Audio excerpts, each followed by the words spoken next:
Kicked a hitchhiker out of my car in the middle of the desert. About 8 months ago, I was driving alone on a trip to visit my parents. Most of this drive goes through a desolate desert with barely any vegetation.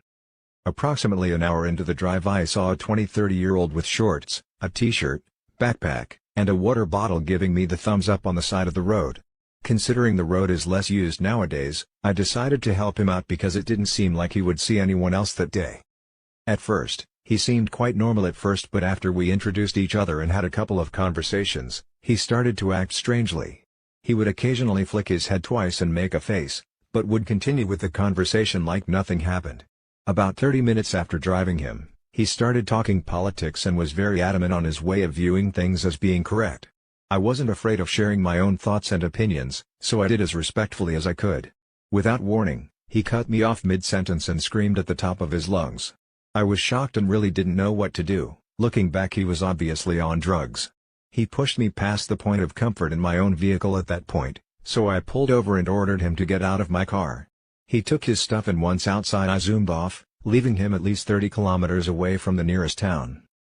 Later, when I arrived at my parents' house, I looked over to the passenger side door, and he left his water bottle.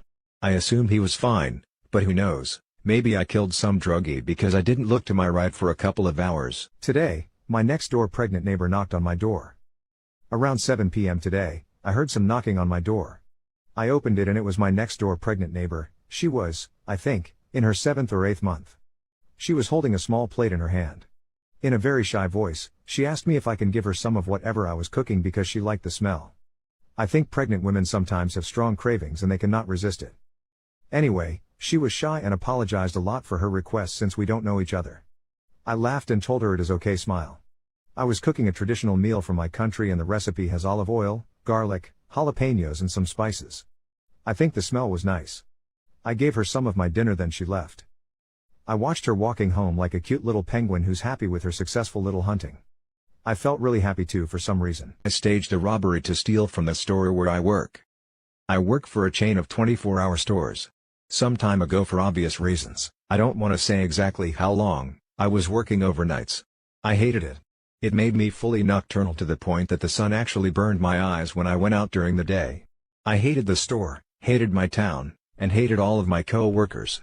Because of all this, I was bordering on suicidal, so I would fantasize about just taking the money and leaving for a good while I stocked shelves. Did this every night for months, but I knew jail would be worse, so I never did it. Well, one day I was venting to a good friend about how I was feeling, basically telling him a lengthier version of that first paragraph. I figured he would tell me I'm going crazy, and I should quit and find a new job I don't hate so much. Instead, he and I came up with the idea to stage a robbery and take the money together.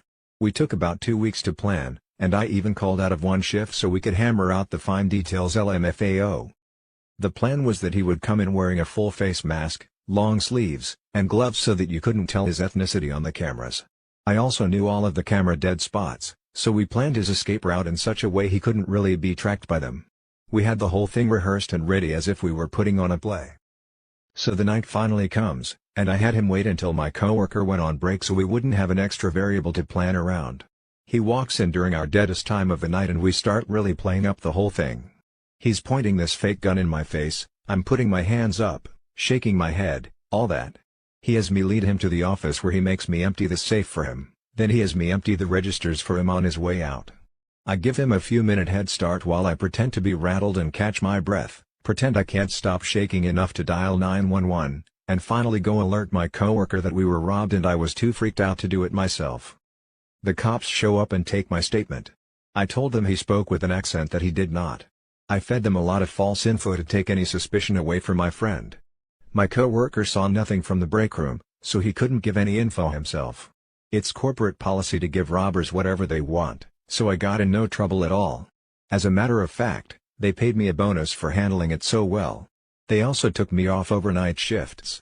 Later, I told them I wasn't comfortable here anymore, so I put in for a transfer to the town I'd always wanted to live in. That process got expedited due to the situation. I'm not confessing to get it off my chest so much as I am because I couldn't be happier I did it. My life turned around immediately, and I have never been happier since I was a kid. Used the money to finally start college. Drugs are destroying me. Yo! I'm turning 15 in a couple of days and I'm nothing but addicted junkie. I've done nothing with my life. My grades are horrible. I don't think I've passed a school year with anything higher than Fs. I don't have hobbies. And I'm not going to lie, I don't have very many friends either. What have I been doing then? Drugs. Molly, weed, Benadryl, Adderall, coke, hairspray, fuck me, even fentanyl. There's nothing I can do to stop the craving. I've tried cold turkey, I've tried slowly easing out. Nope. I've struggled with other things too, cutting, tattooing myself, punching my ribs until they are pink, swollen and bruised. I'm so fucking dumb, about everything. I'm so dumb for doing this to myself, I'm dumb for taking it too far. Jesus, I'm so dumb academically. Today my teacher was helping me with algebra because I had a missing assignment. He got so frustrated with me because I had to pull out a calculator for simple multiplication. I don't know how to divide. I've tried and I can't, my brain is permanently foggy and I have really bad memory issues. It's definitely the drugs. Anyways, thank you for reading my cringe vent, advice would be greatly appreciated. Edit, I've never had so many people believe in me in such a short time. I'm going to tell my parents in the morning, they'll take me to the hospital and everything will get sorted out. I don't want to do this anymore. The whole cycle of wake up and do drugs, I don't want to become homeless and live on some street, rotting away. I'm not sure if I'll be able to have my phone or anything in there, but if I'm not, then I will give an update as soon as I can. Thanks y'all, take care. Another edit, wow, I finally did it. I told my parents about my addiction, running on no sleep and 2 cups of green tea. I made them breakfast and sat them in the living room. They were starting to get a worried look at this point because they knew something was up. I was just standing there shaking and crying. I did that get all stiff and mumble thing I always do when I get overwhelmed and mumbled, "Mom, Dad, I'm addicted to drugs and I really need help." They just hugged me and wiped my tears for a while. We talked more and I opened up about how I tried to quit before and failed. My mom said she had her suspicions but only thought it was an occasional smoke of weed and nothing like the level what I do. They said that they are disappointed in me for lying about money. They said that they were disappointed that I didn't talk to them sooner. They asked me who sells to me. They said they are going to look into rehab clinic for me. Goddamn, I love my parents, they are wise and they approached it really well. No yelling or anything. My mom cried. Like an uncontrollable sob. It put me in my place seeing that. The only thing I was thinking was go to your room before they search it and hide what you have left, and you made them disappointed in you. What if they don't love you anymore? Holy shit, did it take so much restraint to just not hide them? I watched them flush them, it was painful. My motivation is getting clean. It's going to be so hard to stay on track, but I think I'm finally ready to start again. I'm really worried that if I don't have drugs I'll go back to cutting. I don't know what to do about that now, but all I know is that I'm damn proud of myself for doing that, and I really hope clinics aren't as bad as they are on television. Thank you all so much. I wouldn't have done this without the push and motivation. I'll update this if there's anything more.